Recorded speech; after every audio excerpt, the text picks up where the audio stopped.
مکانت تقولو انہو لرزق من اللہ رزقہ خبیبا، یہ اللہ کی طرف سے آنے والا رزق ہوتا تھا جو اللہ تعالیٰ خبیب کو دیتا تھا۔ تو فلما خرجوا من الحرم لیقتلوہ فی الحل، جب وہ لوگ ان کو حرم کی حد سے باہر لے گئے تاکہ اس کو قتل کریں، حرم کی حد کے اندر وہ بھی قتل کرنا جائز نہیں سمجھتے تھے، باہر لے گئے تو حضرت خبیب نے کہا مجھے 2 نفل پڑھنے دو۔ حدیث میں آتا ہے انہوں نے 2 نفل پڑھنے کی اجازت دی۔ یہ دنیا میں اور دنیا اسلام میں پہلا شخص ہے جس نے قتل ہونے سے پہلے 2 نفل پڑھنے کی ریت ڈالی۔ 2 رکعتیں انہوں نے پڑھی اور جلدی جلدی پڑھ کے واپس آ گئے۔ کہنے لگے لولا ان تظنوا انما بی جزع لطولتها، مجھے یہ خیال آ رہا تھا کہ تم سوچو گے کہ موت سے ڈر گیا ہے، اگر یہ خیال نہ ہوتا تو میں نفل بڑے لمبے پڑھتا، میں نے مختصر پڑھے ہیں۔ اور پھر دعا کی اللہ محسہم عددن، یا اللہ ان سب کو گن لے۔ پھر شعر پڑھا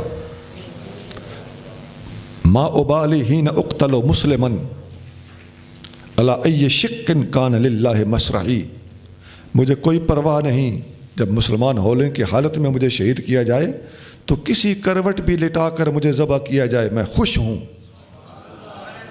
وذالک فی ذات الالہ و ان یشاء، یہ سب کچھ اللہ کی رضا کی خاطر ہے۔ یبارک علی اوصال شلب ممزعی، اگر وہ چاہے تو میرے بکھرے ہوئے جوڑوں میں سے بھی برکت ابھار سکتا ہے، ان میں برکت پیدا کر سکتا ہے۔ تو حارث کے بیٹے نے ان کو قتل کیا، شہید کیا۔ اور خبیب وہ آدمی ہے ہو سن الرکعتین لکل امرئ مسلم، یہی وہ شخص ہے جس نے ہر مسلمان کے لیے قتل ہونے سے پہلے قتل صبرا، جو اس طرح باندھ کے مارا جائے، ایسے بندے کے لیے 2 رکعت نفل پڑھنے کی ریت اور سنت اور تراڑ جو ڈالی ہے تو اسی شخص نے ڈالی۔ یہ حدیث بخاری شریف میں ہے، حدیث نمبر 3045 3045۔ صحابہ کرام کی دلیریاں، بہادریاں اور بہت سے کام ایسے جو پہلی بار انہوں نے کیے، اور شہادتوں کے نہایت رنگین واقعات آپ دیکھتے جائیں گے انشاءاللہ تعالی، آپ حیران ہو جائیں گے کہ ان اللہ کے پیاروں نے کس کس موقع پر کیا کیا کارنامہ سر انجام دیا اور دنیا کو حیران کر کے رکھ دیا۔ يا أيها الذين آمنوا ادخلوا في السلم كافة ولا تتبعوا خطوات الشيطان إنه لكم عدو مبين۔ اے ایمان والو، اسلام میں پورے داخل ہو جاؤ اور شیطان کے قدم بقدم نہ چلو، بے شک وہ تمہارا کھلا دشمن ہے۔ اسلام میں پورے کے پورے داخل ہو جاؤ، اس کا مطلب ہے فی جمیع شرائعہ نزلت، جو بھی اللہ تعالیٰ نے تمام شرعی احکام نازل کیے ہیں ان سب کے سب احکام کے اندر ڈوب جانا اور داخل ہو جانا، وہی صبغت اللہ والی بات ہے کہ اللہ کا رنگ پورے کا پورا تمہارے اوپر غالب ہونا چاہیے۔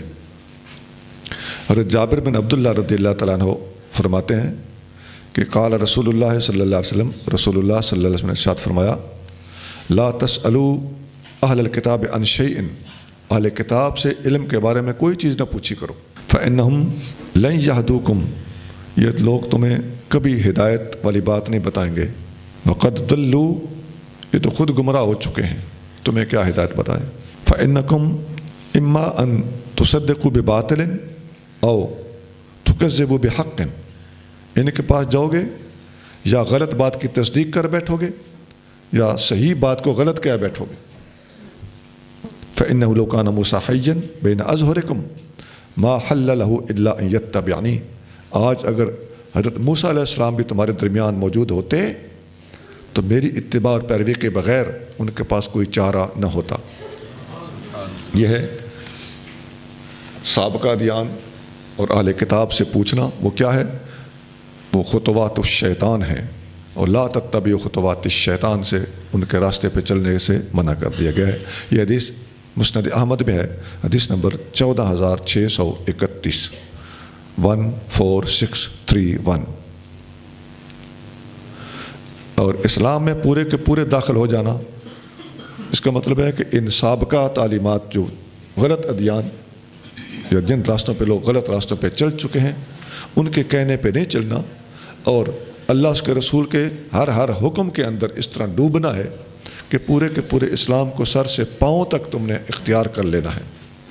فقیر نے ایک پورا رسالہ کسی خاص موضوع پر لکھا ہے، اس میں ابتدائیے میں یہ آیت لکھی ہے اور ایک اور آیت بھی لکھی ہے، افتؤمنون ببعض الکتاب وتکفرون ببعض، کیا تم کتاب کے کچھ حصوں کو مانتے ہو اور کچھ کو نہیں مانتے ہو؟ اور ساتھ یہ آیت وہاں پہ جڑتی تھی کہ اسلام میں پورے کے پورے داخل ہو جاؤ۔ اس کتاب کا اور رسالے کا مضمون کیا ہے ان آیتوں کے انڈر میں؟ وہ یہ ہے کہ مختلف موضوعات پر فقیر نے مختلف آیتیں اور مختلف حدیثیں اکٹھی کر کے بیان کر دی ہیں۔ اس مسئلے کو سمجھنا تو ایک حدیث نہیں ساری دیکھو، اس مسئلے کو سمجھنا تو ایک حدیث نہیں یہ ساری دیکھو، اس مسئلے کو سمجھنا تو ایک حدیث نہیں یہ ساری دیکھو۔ تو یہ اس آیت کے تحت وہ پورے کا پورا رسالہ مرتب کیا گیا ہے۔ رسالے کا نام ہے اہل سنت کی پہچان۔ یہ مقالات قاسمی کے اندر موجود ہے۔ فَإِن زَلَلْتُم مِّن بَعْدِ مَا جَاءَتْكُمُ الْبَيِّنَاتُ فَاعْلَمُوا أَنَّ اللَّهَ عَزِيزٌ حَكِيمٌ۔ پھر اگر تم اس کے بعد بھی پھسلنے لگو کہ تمہارے پاس روشن دلیلیں آ گئیں تو تم جان لو کہ بے شک اللہ بہت غالب ہے، بڑی حکمت والا۔ جی، تو روشن دلیلیں آ جانے کے بعد پھر پھسلنے کا کوئی تک نہیں ہے۔ تو قرآن آ چکا ہے۔ حضرت عبداللہ بن عباس رضی اللہ تعالیٰ عنہ فرماتے ہیں کہ اے ایمان والو، تم اہل کتاب سے کیوں پوچھتے ہو جب کہ تمہارے پاس اللہ تعالیٰ کی وہ کتاب آ چکی ہے، وہ ہوا احدث الاخبار باللہ، جو اللہ تعالیٰ کی طرف سے آنے والی سب سے ماڈرن کتاب۔ احدث الاخبار، احدث میں نا جدید ترین، لیٹسٹ۔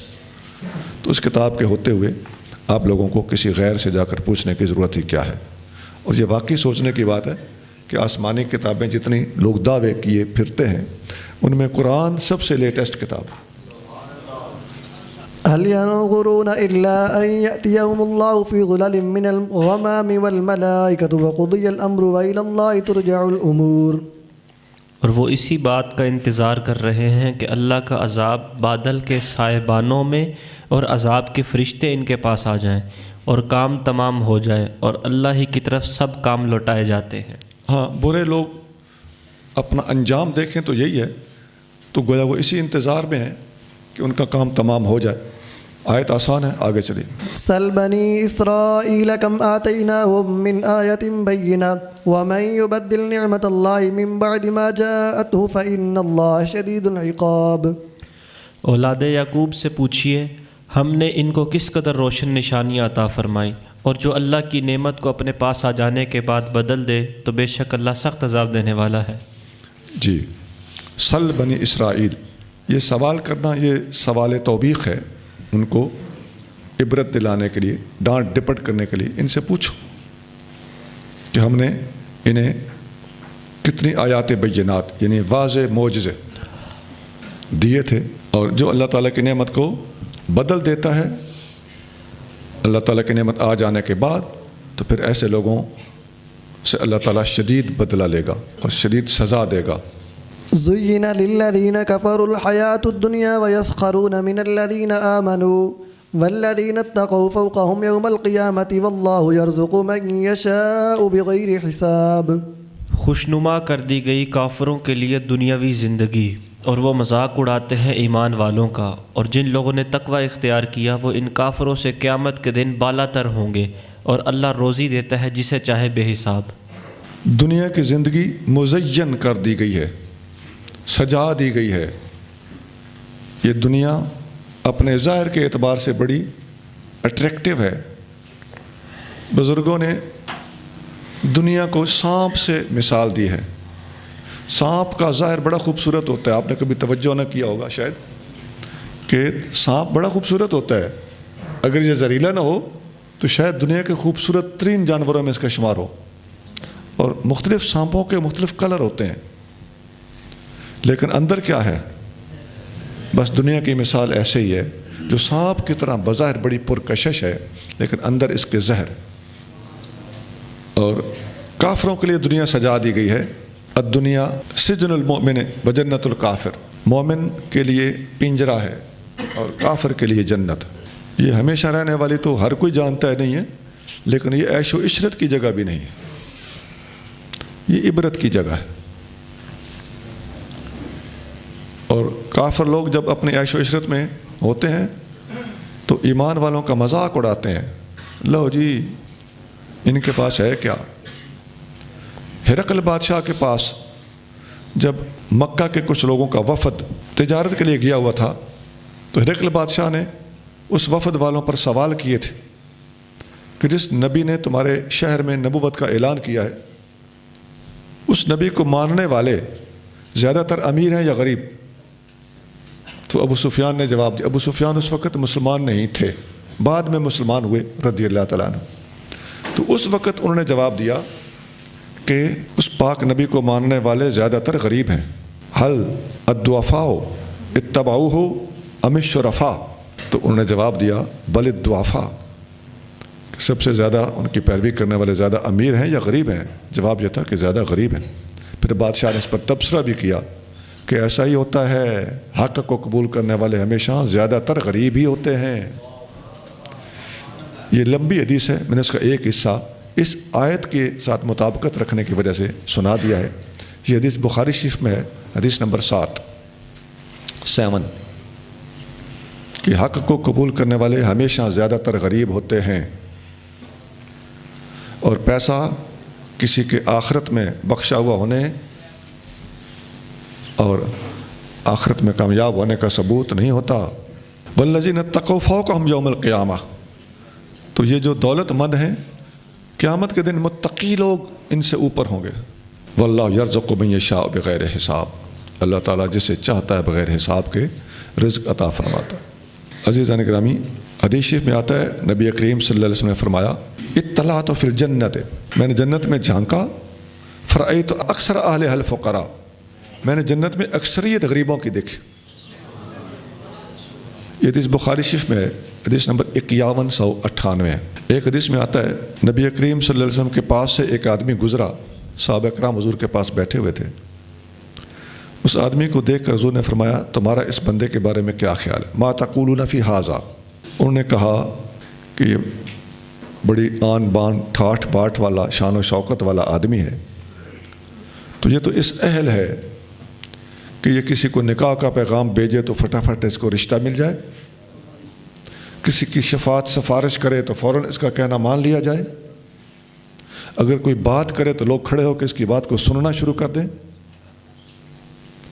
آپ صلی اللہ علیہ وسلم خاموش ہو گئے. اتنے میں ایک اور بندہ گزرا. حضور صلی اللہ علیہ وسلم نے فرمایا اس کے بارے میں تمہارا کیا خیال ہے؟ وہ فقیر تھا، اس کا حلیہ لباس غریبانہ تھا. ساتھیوں نے جواب دیا یا رسول اللہ یہ بندہ اس اہل لگتا ہے کہ کسی کو نکاح کا پیغام دے تو کوئی رشتہ نہ دے، کسی کی سفارش کرے تو کوئی قبول نہ کرے، کوئی کسی سے بات کرے تو کوئی اس کی بات پہ کان نہ دھرے. نبی پاک علیہ الصلوۃ والسلام نے فرمایا ھذا خیر من ملء الارض مثل ھذا. یہ وہ جو پہلے والا تھا نا اس سے اتنا بہتر ہے جیسے زمین بھر جائے تو اس بندے کا درجہ اس بندے سے زمین بھری ہوئی کے برابر بھی زیادہ ہے. یہ حدیث بخاری شریف میں ہے، حدیث نمبر 5091. ویسے بخاری شریف کی قدر معلوم ہو رہی ہوگی. یاد رکھیں دشمن اسلام ہمیشہ بخاری کے خلاف بولے گا. دشمن اسلام ہمیشہ ابو ہریرہ کے خلاف بولے گا رضی اللہ عنہ. كان الناس أمة واحدة فبعث الله النبيين مبشرين ومنذرين وأنزل معهم الكتاب بالحق ليحكم بين الناس فيما اختلفوا فيه وما اختلف فيه إلا الذين أوتوه من بعد ما جاءتهم البينات بغيا بينهم فهدى الله الذين آمنوا لما اختلفوا فيه من الحق بإذنه والله يهدي من يشاء إلى صراط مستقيم. سب لوگ ایک امت تھے تو اللہ نے نبی بھیجے خوشخبری دیتے اور ڈر سناتے ہوئے، اور ان کے ساتھ سچی کتاب اتاری تاکہ وہ لوگوں کے درمیان اس چیز میں فیصلہ کر دے جس میں انہوں نے اختلاف کیا، اور اس میں اختلاف نہیں کیا مگر انہی لوگوں نے جنہیں کتاب دی گئی۔ انہوں نے یہ اختلاف آپس کی سرکشی کی بنا پر اس کے بعد کیا کہ ان کے پاس روشن نشانیاں آ چکی تھیں، تو اللہ نے ایمان والوں کو اپنے حکم سے اس حق بات کی رہنمائی کی جس میں انہوں نے اختلاف کیا تھا، اور اللہ جسے چاہے سیدھے راستے کی ہدایت فرماتا ہے۔ لوگ ایک امت تھے، مراد ہے علی دین الفطرت، لوگ دین فطرت پر تھے۔ ولیکن اذا کثر اولاد سیدنا آدم واختلفوا فی معاملاتہم، جب آدم علیہ السلام کی اولاد زیادہ ہوئی اور انہوں نے اپنے معاملات میں اختلافات کیے، تو فبعث اللہ علیہم الانبیاء، تو اللہ تعالیٰ نے ان لوگوں کے پاس ان کی اصلاح کے لیے انبیاء علیہ السلام کو بھیجا۔ وانزل معہم الکتب، اور ان نبیوں کے ساتھ اللہ تعالیٰ نے کتابیں بھی بھیجی۔ اور یہاں پر وانزل معہم الکتاب کا لفظ قرآن میں ہے، اور ہم تشریح کر رہے ہیں کتب کے ساتھ۔ اس کی وجہ یہ ہے کہ یہاں کتاب سے کتاب کی جنس مراد، تو لیحکم بینہم فیما اختلفوا فیہ، تاکہ وہ انبیاء علیہ السلام اس کتاب جو ان کے پاس ہوتی تھی اس کے ذریعے سے لوگوں کے اختلافات کے معاملے میں فیصلے کریں۔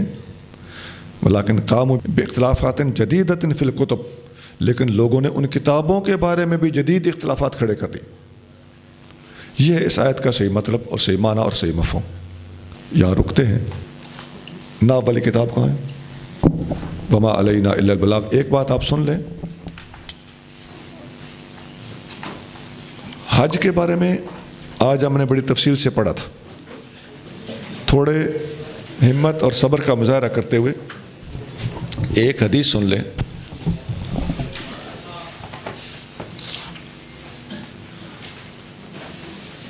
زعیم صاحب حدیث پڑھیں گے۔ حدیث لمبی ہے، عربی نہیں پڑھی جائے گی۔ ویسے یہ بتا دیا جاتا ہے کہ حدیث بخاری مسلم میں ہے، اور لفظ بلفظ جو پڑھی جا رہی ہے وہ مسلم شریف سے پڑھی جا رہی ہے۔ مسلم شریف کا حدیث نمبر پہلے بولیے۔ 2950 2950 2950 حدیث نمبر ہے مسلم شریف کی۔ یہ حج کا واقعہ ہے۔ تو الحمدللہ آپ لوگ سب حضور کریم صلی اللہ علیہ وسلم سے سچی محبت کرنے والے مخلص سنی ہیں، تو اس محبت کے پیش نظر ہم نے سوچا کہ حج کی حدیث میں حج کے مسائل بھی ہیں، اور حضور کریم صلی اللہ علیہ وسلم کی محبت، آقا صلی اللہ علیہ وسلم کے دینی کارناموں اور عظمت سے لبریز حدیث۔ بسم اللہ جی۔ حضرت جابر بن عبداللہ رضی اللہ تعالیٰ عنہما فرماتے ہیں کہ رسول اللہ صلی اللہ تعالیٰ علیہ وسلم 9 سال تک مدینہ رہے اور حج نہیں کیا۔ پھر 10ویں سال اعلان کیا گیا کہ رسول اللہ صلی اللہ علیہ وآلہ وسلم حج کو جانے والے ہیں۔ چنانچہ مدینہ منورہ میں بہت سے لوگ جمع ہو گئے، اور سب لوگ رسول اللہ صلی اللہ علیہ وسلم کی اتباع کرنا چاہتے تھے، اور رسول اللہ صلی اللہ علیہ وسلم کے ساتھ حج پر جانا چاہتے تھے تاکہ حج کے افعال میں آپ کی اقتداء کریں۔ ہم سب لوگ آپ کے ساتھ گئے۔ جب ذوالحلیفہ پہنچے تو اسماء بنت امیس کے ہاں محمد بن ابی بکر رضی اللہ تعالیٰ عنہما پیدا ہوئے۔ انہوں نے رسول اللہ صلی اللہ علیہ وسلم سے دریافت کرایا، اب میں کیا کروں؟ آپ صلی اللہ علیہ وسلم نے فرمایا، غسل کرو اور ایک کپڑے کا لنگوٹ باندھ کر احرام باندھو۔ رسول اللہ صلی اللہ علیہ وسلم نے مسجد میں 2 رکعت نماز پڑھی اور قصوہ اونٹنی پر سوار ہوئے، یہاں تک کہ جب اونٹنی مقام بیدا میں سیدھی کھڑی ہو گئی تو میں نے منتہائے نظر تک اپنے آگے دیکھا تو مجھے سوار اور پیادے نظر آ رہے تھے، اور دائیں اور بائیں جانب اور میرے پیچھے لوگوں کا ہجوم تھا۔ رسول اللہ صلی اللہ علیہ وسلم ہمارے ساتھ تھے۔ آپ صلی اللہ علیہ وسلم پر قرآن نازل ہوتا تھا اور اس کی مراد کو آپ ہی خوب جانتے تھے۔ رسول اللہ صلی اللہ علیہ وآلہ وسلم جو عمل کرتے تھے ہم بھی وہی عمل کرتے تھے۔ آپ صلی اللہ علیہ وسلم نے توحید کے ساتھ تلبیہ پڑھا، لبیک اللہم لبیک لبیک لا شریک لک لبیک ان الحمد والنعمت لک والملک لا شریک لک۔ لوگوں نے بھی اسی طرح تلبیہ کے کلمات ادا کیے۔ رسول اللہ صلی اللہ علیہ وسلم نے اس تلبیہ پر کچھ زیادتی نہیں کی اور یہی تلبیہ پڑھتے رہے۔ حضرت جابر رضی اللہ عنہ کہتے ہیں کہ ہم صرف حج کی نیت کرتے تھے، ہم عمرہ کو نہیں جانتے تھے۔ جب ہم آپ صلی اللہ علیہ وآلہ وسلم کے ساتھ بیت اللہ پہنچے تو آپ صلی اللہ علیہ وآلہ وسلم نے رکن کی تعظیم کی، پھر آپ نے طواف کے 3 چکروں میں رمل کیا اور 4 میں معمول کے مطابق طواف کیا، پھر مقام ابراہیم پر آئے اور یہ آیت پڑھی وَاتَّخِذُوا مِن مَقَامِ إِبْرَاهِيمَ مُصَلَّى، اور مقام ابراہیم کو اپنے اور بیت اللہ کے درمیان کیا۔ آپ نے 2 رکعت نماز پڑھی اور اس میں قل هو اللہ احد اور قل یا ایھا الکافرون کی قراءت کی۔ پھر آپ نے رکن کے پاس جا کر اس کی تعظیم کی، پھر صفا کے قریب جو بیت اللہ کا دروازہ ہے اس سے نکل کر کوہ صفا پر گئے۔ جب صفا پر پہنچے تو یہ آیت پڑھی ان الصفا والمروۃ من شعائر اللہ۔ پھر آپ صلی اللہ علیہ وآلہ وسلم نے فرمایا میں وہاں سے ابتدا کروں گا جہاں سے اللہ تعالیٰ نے ابتدا کی ہے۔ پھر آپ صلی اللہ علیہ وآلہ وسلم نے صفا سے ابتدا کی اور صفا پر چڑھے۔ آپ نے بیت اللہ کو دیکھا اور قبلے کی طرف منہ کیا اور اللہ تعالیٰ کی توحید اور اس کی بزرگی بیان کی اور فرمایا اللہ کے سوا کوئی عبادت کا مستحق نہیں، وہ ایک ہے، اس کا کوئی شریک نہیں ہے، اسی کا ملک ہے اور اسی کی حمد ہے اور وہ ہر چیز پر قادر ہے۔ اللہ کے سوا کوئی عبادت کا مستحق نہیں، وہ ایک ہے، اس نے اپنا وعدہ پورا کیا، اپنے بندے کی مدد کی، اس نے تنہا تمام لشکروں کو شکست دی۔ اس کے بعد آپ نے دعا کی اور یہ کلمات 3 مرتبہ کہے۔ پھر آپ مروہ کی طرف اترے اور جب آپ کے قدم مبارک وادی میں پہنچ گئے تو پھر آپ نے سعی کی یعنی دوڑے۔ اس کے بعد آپ نے دعا کی اور یہ کلمات 3 مرتبہ کہے۔ پھر آپ مروہ کی طرف اترے اور جب آپ کے قدم مبارک وادی میں پہنچ گئے تو پھر آپ نے سعی کی یعنی دوڑے، حتیٰ کہ جب ہم چڑھ گئے تو پھر آپ آہستہ چلنے لگے، حتیٰ کہ مروہ پر پہنچے اور مروہ پر بھی وہی کچھ کیا جو صفا پر کیا تھا۔ جب 8 ذو الحج ہوئی تو ان لوگوں نے مینا جا کر احرام باندھا۔ رسول اللہ صلی اللہ علیہ وآلہ وسلم بھی سوار ہوئے اور مینا میں ظہر، عصر، مغرب، عشاء اور فجر کی نمازیں پڑھیں۔ پھر تھوڑی دیر ٹھہرے حتیٰ کہ سورج طلوع ہو گیا اور آپ نے بالوں سے بنے ہوئے ایک خیمہ کو مقام نمرہ میں نصب کرنے کا حکم دیا۔ پھر رسول اللہ صلی اللہ علیہ وآلہ وسلم روانہ ہوئے۔ قریش کو یقین تھا کہ آپ مشعر حرام میں ٹھہریں گے، جیسا کہ زمانہ جاہلیت میں قریش کیا کرتے تھے۔ رسول اللہ صلی اللہ علیہ وسلم وہاں سے گزر کر عرفات میں پہنچے۔ وہاں آپ نے مقام نمرہ میں اپنا خیمہ نصب کیا ہوا پایا۔ آپ اس خیمے میں ٹھہرے حتیٰ کہ سورج ڈھل گیا۔ پھر آپ نے اپنی اونٹنی قصوہ کو تیار کرنے کا حکم دیا۔ پھر آپ نے بطن وادی میں آ کر لوگوں کو خطبہ دیا۔ آپ نے فرمایا تمہاری جانیں اور تمہارے مال ایک دوسرے پر اس طرح حرام ہیں جیسے اس شہر اور اس مہینے میں آج کے دن کی حرمت ہے۔ سنو، زمانہ جاہلیت کی ہر چیز میرے ان قدموں کے نیچے پامال ہے۔ زمانہ جاہلیت کے ایک دوسرے پر خون پامال ہیں، اور سب سے پہلے میں اپنا خون معاف کرتا ہوں، اور وہ ابن ربیعہ بن حارث کا خون ہے۔ وہ بنو سعد میں دودھ پیتا بچہ تھا جس کو حذیل نے قتل کر دیا تھا۔ اسی طرح زمانہ جاہلیت کے تمام سود پامال ہیں، اور سب سے پہلے میں اپنے خاندان کے سود چھوڑنے کا اعلان کرتا ہوں، اور وہ حضرت عباس بن عبد المطلب کا سود ہے۔ ان کا تمام سود چھوڑ دیا گیا ہے۔ تم لوگ عورتوں کے بارے میں اللہ تعالیٰ سے ڈرو، کیونکہ تم لوگوں نے ان کو اللہ تعالیٰ کی امان میں لیا ہے۔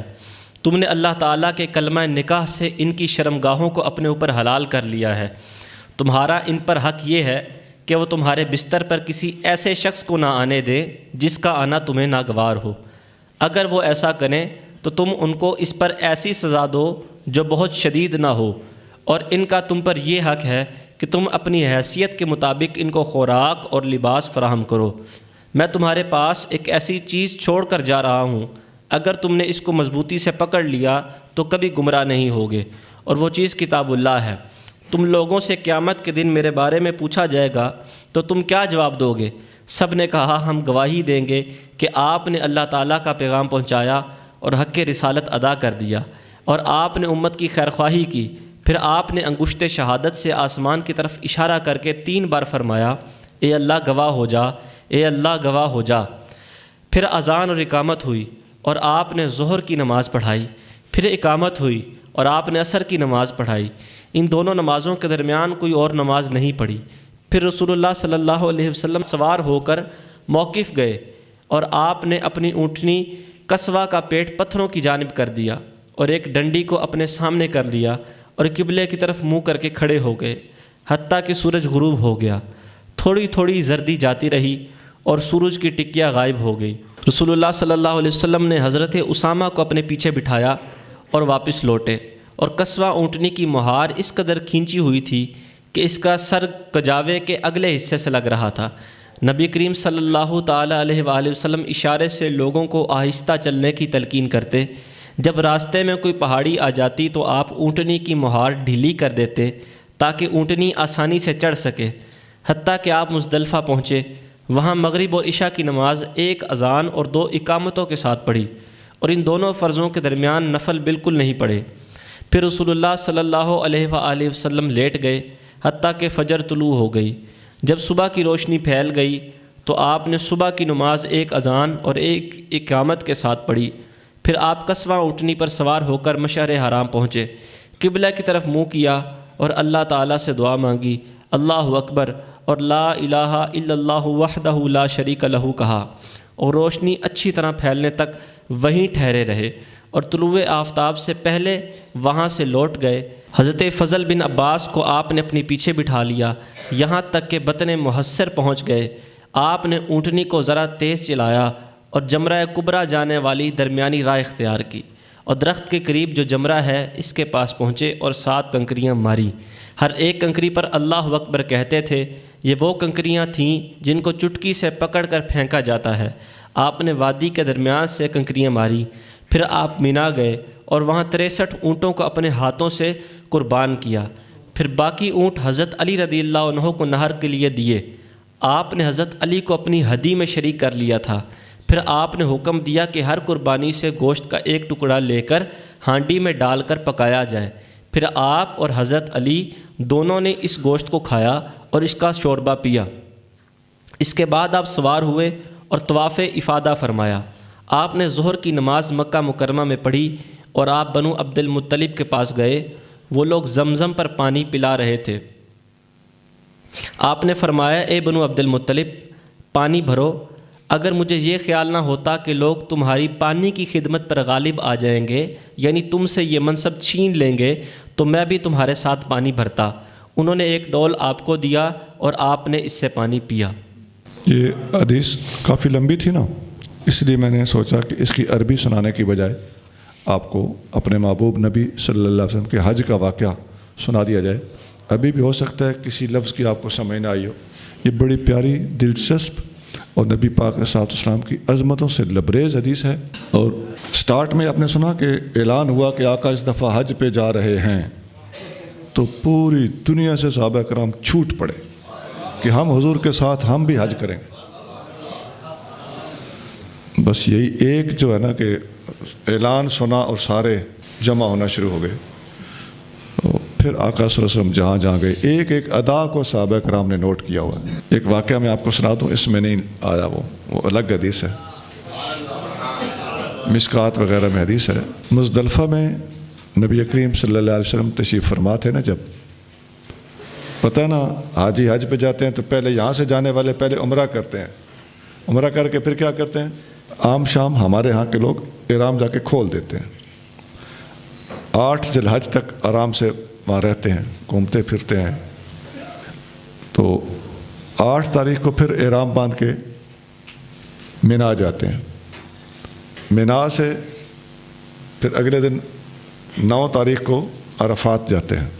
یہ ترتیب بتا رہا ہوں، حدیث میں یہی تھا، مگر چونکہ اردو تھی اور تیز تیز پڑھ رہے تھے، تو پہلے عمرہ کیا، عمرہ کر کے 8 ذی الحج تک ادھر ٹھہرے رہے۔ 8 ذی الحج کو مینا گئے، احرام باندھ کے مینا میں رات گزاری، اور مینا سے اگلے دن عرفات گئے، اور عرفات میں ظہر اور عصر اکٹھی پڑھتے، وہ پڑھی، اور میدان عرفات میں ٹھہرنا ہی حج ہے۔ وہاں مغرب کے بعد چل پڑے، لیکن مغرب وہاں نہیں پڑھنی، مغرب مزدلفہ جا کے پڑھنی ہے۔ اب مزدلفہ پہنچے تو وہاں ایک اذان کے ساتھ اور 2 اقامتوں کے ساتھ مغرب اور عشاء اکٹھی پڑی، رات وہیں پہ ٹھہرے۔ یہاں سے آگے پھر منا جانا ہوتا ہے، صبح کی نماز مزدلفہ میں ہی پڑھنی ہوتی ہے، منہ انیرے پڑھنی ہوتی ہے، پھر منا میں جاتے ہیں اور وہاں پر ٹھہرتے ہیں۔ تو اگلے دن قربانی کرنا ہوتی ہے، یہ دن بڑا ٹف ہوتا ہے، اس دن سارے کام کرنے ہوتے ہیں منا میں۔ اسی دن جاتے ہی کنکریاں مارنی ہوتی ہیں، پھر اسی دن قربانی دینا ہوتی ہے، اسی دن حلق کروانا ہوتا ہے، اسی دن کعبے کا طواف کرنا ہوتا ہے، اسی دن وہ جو طواف زیارت ہے اصل حج، اسی دن بال منڈوانے ہوتے ہیں۔ تو یہ قربانی ذبح کرنا، احرام کھول دینا، طواف زیارت کرنا، سارے کام ہوتے ہیں، اور طواف زیارت احرام کھول کے ہوتا ہے۔ خیر یہ میں نے آپ کو تھوڑا سا اسکیچ پورا دے دیا، لیکن کہنا یہ چاہ رہا تھا کہ مزدلفہ میں جب آقا ٹھہرے تو حدیث شریف میں آتا ہے کہ آپ صلی اللہ علیہ وسلم اچانک ہنس پڑے۔ حضرت ابوبکر صدیق رضی اللہ تعالیٰ عنہ ساتھ تھے، انہوں نے پوچھا یا رسول اللہ اس جگہ پر ہنسنا آپ کا معمول نہیں ہے، پہلے تو آپ یہاں تشریف لاتے تھے تو یہاں پر آپ روتے تھے، آج آپ ہنس پڑے۔ نبی پاک نے صلی اللہ علیہ وسلم نے فرمایا ہوا اس طرح کہ میں نے اللہ تعالیٰ سے دوسرے مقامات پر بھی دعائیں کی تھیں، میں نے اللہ سے عرض کیا تھا کہ میری امت کو بخش دے، اللہ پاک نے فرمایا کہ میں گناہ تو بخش دوں گا، لیکن ان کے جو آپس کے جھگڑے ہیں نا یہ خود ہی ڈیل کریں گے۔ تو میں نے اللہ تعالیٰ سے عرض کیا کہ ان کے آپس کے معاملے بھی آپ سیٹ کروا دیں، کہ جس پر ظلم ہوا ہے اس کو اپنی طرف سے اجر دے دیں اور ظالم کی جان اس سے چھڑوا دیں۔ تو اللہ تعالیٰ جل شانہ نے مجھے جواب نہیں دیا تھا۔ ابھی میں مزدلفہ میں آیا ہوں تو میں نے دوبارہ اللہ تعالیٰ سے یہ بات عرض کی، تو اللہ نے مجھ سے فرمایا کہ ٹھیک ہے میں ان کی آپس میں ڈیل بھی کروا دوں گا۔